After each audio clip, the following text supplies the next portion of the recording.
Hi, it's Alpita, and this is the Pisces new moon reading for the sign of Aries. And this month we are using the Oracle deck, the Oracle of the Seven Energies. You will find the link in the comments below, in the description below. And this Pisces new moon is amazing. You can feel the opportunities, it's the possibilities. Pisces is very much about dreams, and it is about illusions and delusions, but with the new moon in Pisces and the sun in Pisces, it's shedding light on the tangled web that we sometimes create when we pursue the wrong dream. And that's what I'm feeling for you, Aries. You know, your birthday is coming up. Your time will be here very soon in the next 4 weeks. And it's time to start getting ready to take advantage of the energy that the sun being in your sign, affords you. It is a time period where you really feel yourself and at home with who you are, but it's also important to feel that way year round. And that is what this new moon is helping you to see where are you not being who you really are and not pursuing the dreams that you truly desire. So this month, I'm asking 3 questions for you. Question number 1 is, how do you awaken to the lost dream within? And this card's come up quite a bit today, and it's exposed and revealed. So using the energy of this Pisces new moon to actually see where you've kind of gone off course, okay? And I'm really drawn to these browns and yellows. It kind of makes me feel the energy of autumn, okay? So I feel like, September, October, things might have shifted for you last year or even the year before, and you found yourself really going into hiding and really denying what you truly desire. And sometimes what happens is that when we've pursued a dream for a long time and it doesn't feel like it's ever going to happen, we get discouraged and we kind of give up and say, you know what, it's not for me. And we start to just kind of focus on the mundane, the paying of the bills, the doing of the chores, the washing of the skin, the mundane stuff. And there's nothing wrong with that. We do need to take a step back. But for you, what this card is telling me is that it is revealing where you've abandoned yourself and your dreams, and where there are still little pathways to get back to those things, okay? So just keep an eye on that. Every time we notice something that is in alignment with the life that we want to, bring that into our existence. For me, it was these glasses. I've always loved the cat eye shape. My favorite color is purple. So when I saw these, I was just like, I want those. Okay. Even this pendant, amethyst I'm an Aquarius, so amethyst is my sign. And when I saw it, I had to have it. I had to bring it into my existence. And it's not just about physical things. It's about experiences. It's about people. It's about surrounding ourselves with things that remind us of that lost dream. Okay.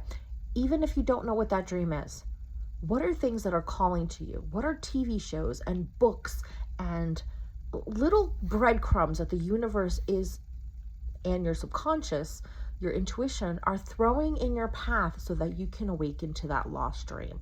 Okay, I've included in the description a link to this great book that I started reading called The Sidewalk Oracle, and Robert Moss really talks a lot about this. I'm only in chapter 3, I believe, but he talks about allowing the universe, allowing ourselves to see how every detour really is a journey back to that lost dream.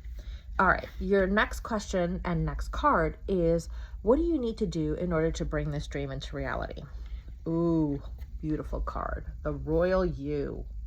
Okay, a lot of times we treat ourselves as if we are, what is the word?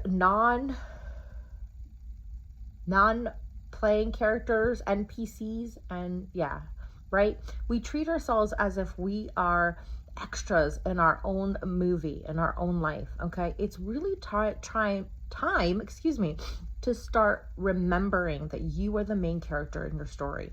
Okay. Whether you choose to be a hero or a villain is up to you. But when you really remember that you are a divine being inside this human, and start to remember who you are, remember that you have within you the ability in your imagination to create worlds, and then actually take physical action to bring them into your reality, the whole game changes. When you start to see every detour, every obstacle as a way that the universe and your subconscious is actually getting you to your goal, to your dream faster and quicker, the game changes. Okay. So what you really need to do is you need to start treating yourself like the god or goddess that you are. Okay. Start taking more time for yourself. Start doing things that you love. Okay. This is not about neglecting or abandoning your responsibilities or your family or whatever, but this is about really putting yourself first. One of the things that I do is I wake up every morning at 5:35 and I do my journaling. I read books of inspiration. I look at my horoscope every day, and I take that time. Usually it's about 40 minutes, because at 6:15 I text my daughter who lives with her dad on her way to school. I send her a whole bunch of memes and I tell her I love her and wish her to have a great day at school. So that 40 minutes is my time. And then depending upon what my schedule is like, I will go back to bed for a couple hours before I have to get up and take care of my kids and start my day. But let me tell you, it is amazing when I take that time and really take care of myself. This morning what I did was I left my phone in the bedroom and I went out in the kitchen and did my journaling. And I actually got it done so much faster because I wasn't distracted by, oh, what's going on Facebook and what's in my email box. I left that behind and I was like, you know what? I'm going to take this time and I'm going to get my stuff done. And I even read from the Sidewalk Oracle book for a little bit. I read part of a chapter. Taking that time for me tells my subconscious that I am the most important person in my world. And it doesn't mean that my kids aren't valuable or my clients aren't valuable or my friends aren't valuable. It just means that when I put myself first, I am filling my cup. I am charging my battery all the way to 100% so that I can give more. Okay. And that's what I'm seeing that you need to start doing. What you do in that time is up to you. When you take that time is up to you. But I highly recommend that you do it first thing in the morning, because at the end of the day, we are all tired and that stuff gets put at the wayside. So start even 5 minutes. Okay. I had a client who told me, I don't have time for that. I said, I want you to take 5 minutes in the morning and start writing your dream life. Write different versions. Write a little story for 5 minutes. As you drink your coffee, write for 5 minutes. A different version of a dream life every single day. Maybe one day you're on a yacht. Maybe the next day you're in Bali. Maybe the next day you're deep sea diving. It doesn't matter.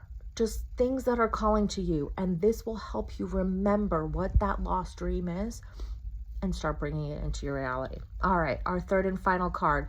Who do I need to be? What part of me, what version of me, what age or stage of my life do I want to bring back and really embody in order to make this dream a reality? So actually, this card is willing release. Okay. So the dandelion, okay, these are seeds. We sometimes forget that these are seeds. And well, any person who's in lawn care will remind you that they're seeds because their lawn's full of them every time. Your kids blow these all over the place. But these are seeds. And what happens with seeds is when they come to maturity like this, right? When this plant is at its most maturest place, you know, these dandelion puffs kind of remind me of Sophia from the Golden Girl, her hair, right? When we get to that age and stage of our development, okay, in an area of our life, it's time to let those go, to release those. So what is this card telling me? It's not so much about you embodying a person or a part of your being. It's about letting go of the person that you used to be, the things that you used to do, the things that you thought you had to be, okay, in order to become and have what you want, okay? And I'm getting this theme a lot. Pisces really is the last sign of the zodiac. It is essentially this stage of development. So what do you need to actually let go of? Who do you need to stop being? What responsibilities and obligations is it time for you to say, that's no longer in alignment with who I am? It's time to pass the torch to someone else. One of the big things for me that I've noticed, which is really unusual, is that normally I go through this stage every full moon of unsubscribing, unfriending, deleting things, getting rid of things. And this time I noticed I was doing it a couple days ago with the new moon, which is really weird because it's not my normal pattern, right? But it makes sense. Pisces is the last sign. It's about letting things go. It's about going with the flow. It's about releasing the things that are in the way, the obstacles, the perceptions, the distractions, the illusions and the delusions that we allow into our lives. For me, deleting, I literally unsubscribed to more than 24 emails that I'm on. And now my email, when I check my email in the morning, it's not 80 every morning, it's 20. I mean, that's less time I need to spend on deleting emails. Okay, and that's important. You may think it's such a small thing, but think about it. Think about that. I've literally cut my email reading time by 3/4. Think of all that time that I am getting back. Okay, or even the fact that now that I'm getting up in the morning, when I'm getting up in the morning, I'm not bringing my phone with me, so that I'm actually getting my journaling and my reading done, and I'm actually feeding my soul instead of being distracted by the memes and the emails and all those things. So it's really about putting yourself first. And what do you need to let go of in order to do that? What are the responsibilities that you need to say, you know what? I need to bow down. Okay? Thank you, but it's time for someone else to do this. Or sometimes not do things at all. Okay? So the more you do that, the more you let go of the things that are not in alignment with the dream life that you choose to live, that you want to live, even if you don't know what exactly that dream life looks like. When you get really ruthless and you say, I may not know exactly what the life I really desire looks like, but I know I don't want that. That's what you need to do right now. Okay? And the more you do that, the more you remove things from your life that no longer light you up and make you feel loved and supported, the more you will attract the things that do. And the more you will see that you have always been on the path to the life of your dreams. And it's getting closer and closer and closer. All right, Aries, I hope you have a great month, and I'll catch you next month.